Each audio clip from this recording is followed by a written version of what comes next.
Napag-alaman nga natin na meron din isinasagawa ngayon na security check din dito naman sa loob ng Parañaque National High School. Mahigit 10,000 Ivan ang estudyanteng naka-enroll since May 29 dito. Kaya naman, alamin natin kung paano nga ba mapapanatiling secured o safe ang bawat estudyante na naririto sa Parañaque National High School. Balikan po natin ang ating kasama na naririto rin na si Jiggy Manica. Jiggy!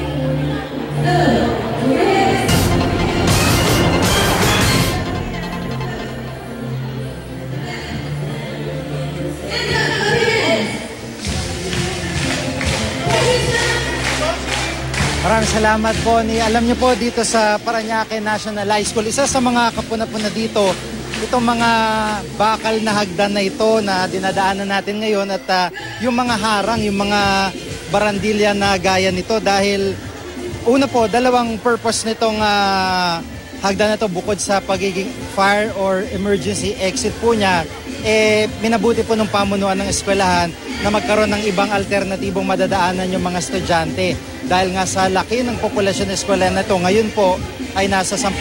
Last year, umabot ng may 12,000 populasyon ng eskwelahan na ito. Minabuti po nila na kumbaga i-decongest po yung mga hagdanan nang hindi po magkakatulakan, hindi po magkakaroon ng stampede. Kaya naman marami po, palibot po itong eskwelahan na ito ng mga ganitong hagdan at mga exits.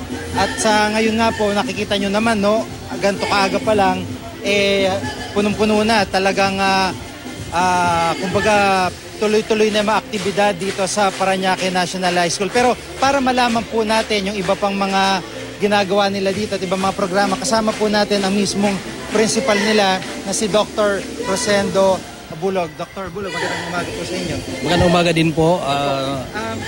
Doon po sa yung preparasyon na ginawa po ninyo, masasabi po ba na kumpletong-kumpleto na po kayo? Ayo po, simula pa pong Bragada Eskwela, kami po nagsimula ng magkaroon ng preparasyon.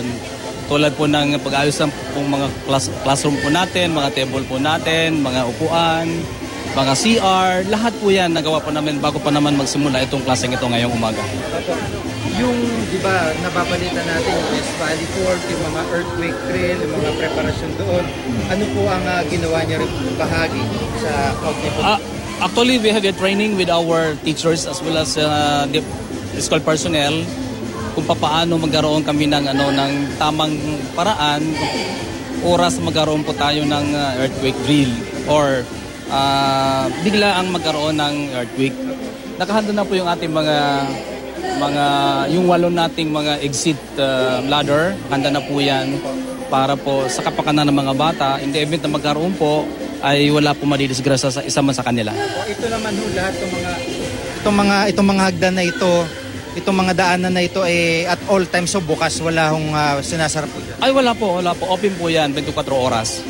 Kahit po mga Friday, Sabado kasi we have an all-year program, bukas po yan lahat.